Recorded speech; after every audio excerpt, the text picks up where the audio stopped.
Hey, babe.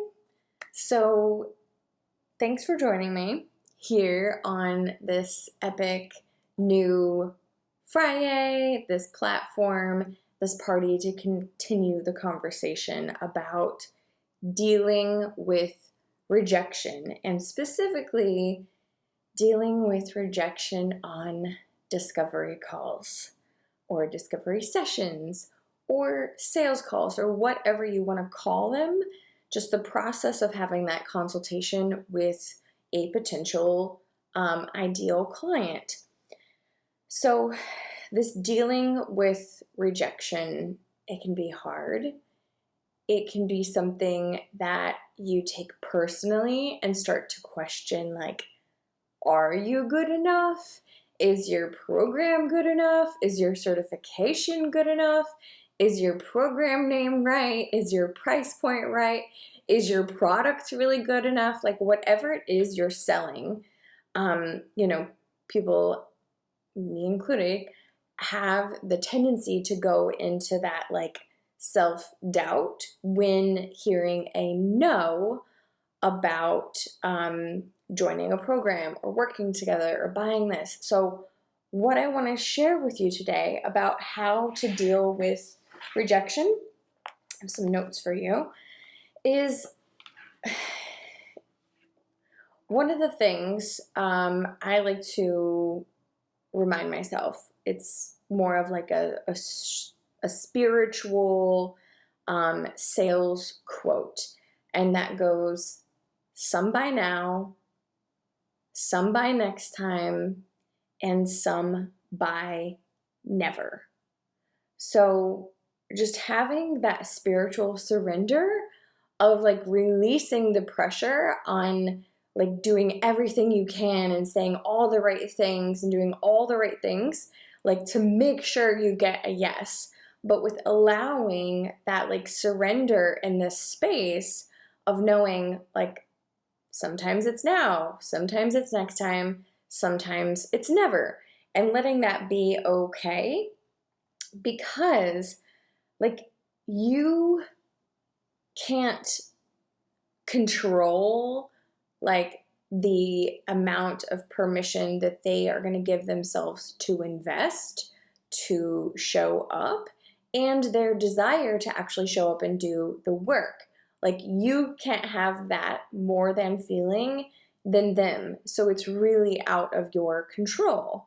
So knowing that when you like show up to the sales call, first making sure you're setting that boundary where you're not showing up as like needy and controlling and just like so hyper focused on like this has to be a yes, I have to make money, I have to sell this, they need this, instead of being in that space of like pushing and controlling and fear, really making sure that the next time you show up for a discovery session or, talking to a potential client about, them buying this or paying you that, knowing that they have to be in a place where it's their own free will. It's their own place of like, yes, they scheduled the call with you because they know they need to make changes. They know they need the guidance. They know they need the power. They know that they need that person because they saw you, they found out about you. So it's just the next step of figuring out what's the process of working with you. What does that really look like? And answering any questions to just clear things up on what they can expect, what you can expect. Like that's all of that. So just for your next discovery session, make sure you're standing in that place of knowing you're opening this door for them to walk through and for them to say yes to themselves first, and for you not to take it personally when you do hear a no. And sometimes with that rejection, it's actually a blessing in disguise, because when it happens, you're of course gonna go into the like, oh, why didn't they say yes? What didn't I say right? What didn't I do right? But sometimes you might have the situation come up where the next discovery session you have, you actually do have that ideal client. And you're like, oh my gosh, now you saw the differences, and you can come from a place of, I'm thrilled they actually did say no, because this client and her problems and her desires and her goals are way more aligned than with what that one was. And with no,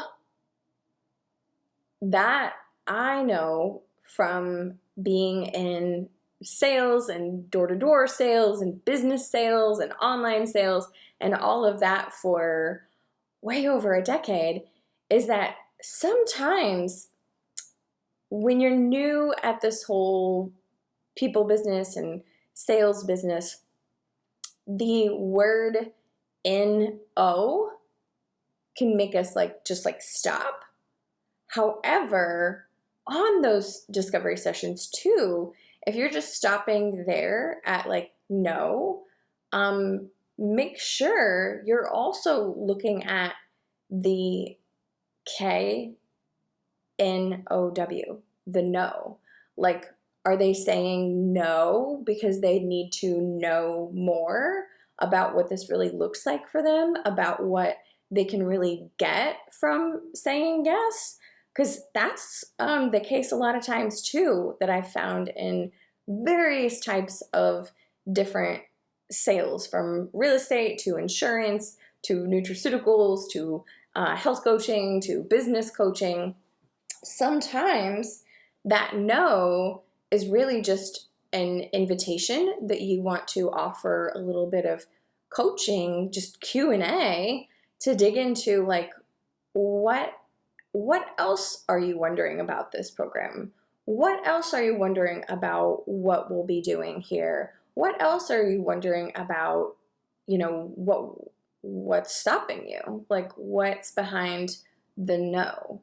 And sometimes it really is a no, and that's fine. Obviously, honor that. And sometimes it is just the fact that they need to know more.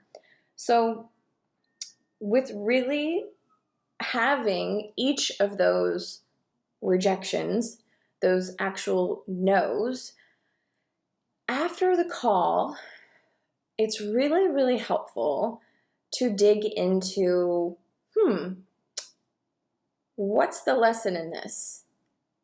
Were you showing up being in a place of fear and pressure and control and neediness because you really, really wanted it and maybe wanted it more than they did, or maybe they felt that and then they got scared and they're like, oh no. Or you can look at it and ask the question that I love from one of my favorite coaches, Gina DeVee. She has us ask the question, or actually more of a statement journal prompt of, I'm thrilled this happened because, and then journal it out and really get honest with yourself so that you'll be able to deal with this rejection and be prepared for your next call. Is why are you thrilled that you actually did get the no from that discovery session? If you dig into it and looking at, what is really coming up, is it something like you didn't really want that client? And so they and the universe actually, showed up to support you in making sure you're not saying yes to working with people who are really actually a no for you. That could be one thing that comes up. Another thing that comes up could be that you didn't actually want to put in the time and energy to do that coaching program or that coaching package, or you didn't really feel lit up about the exchange for receiving that money.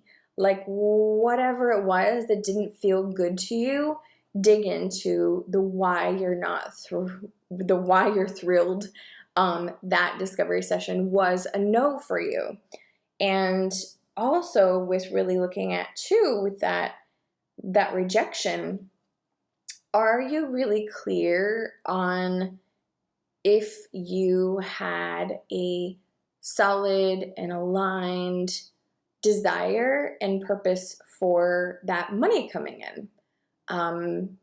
Sometimes it's just a thing, it's a shift of like whatever the ego was or the should. And then sometimes when you just shine a light on that a little bit more, you realize you either asked for too little or maybe it was a little bit too much for what really felt good to you in that time. And just exploring that without the mind talk of like all of the self-doubt, but really start to dig in and finding the truths of it will help you deal with that rejection and finding the lesson. And the last part that I'll share with you about dealing with rejection, like I said, from literally years of going to strangers' houses and knocking on their door and introducing myself and presenting whatever it was that I was selling at the time, like even back to the time of Girl Scout cookies. But really, with dealing with the rejection, I mean, the best way to deal with it is to keep going until you get a yes. And then once you get a yes, you're like, oh my gosh, it just opens up for more, more, more. And then you get into that flow. And honestly, the way to keep doing that is to see more people, show up to be seen, share your offer even more, keep showing up, keep sharing, whether that's online, or Facebook or Instagram or YouTube or in person. However that is, just keep seeing the people, see the people, see the people, see the people, because that's how sales works. It's not a secret. You have to share that so you're not keeping whatever you're selling a secret. And I know you know that already. So show up fully, share you, share your offer. And the more you show up, the more that you're being seen, the more that you're being heard, and people can see what you have to offer, the odds are going to be in your favor that the number of people that have seen you, that have heard your offer enough times, that will increase the conversion rate of them either going from that they don't even know about you and they don't even know about your offer, or maybe it was a no, but then it turned into a yes. So to increase the odds of that someday sale going into being a today sale. So if you resonated with any of what I shared, I would love to hear back from you with, just starting this conversation. So comment in the comments, master the message. What did you love that I shared that resonated with you to keep going and to deal with that rejection so you can get a yes on your next discovery session or sales meeting or presentation? Share that in the comments below so you can master that message and help others who are in this community as well get those lessons. And also share your love by subscribing, and so you don't miss out on anything, be sure to click the bell so you get notifications when I have the next video lesson for you. So super, super excited to be here. So excited to read your ahas, your questions, to see you showing your love by subscribing, and turn your notifications on so you don't miss anything. So lots of love, and be sure to share your celebrations of getting those yeses from your next sales discovery sessions as well. So lots of love. We'll see you guys soon. Bye.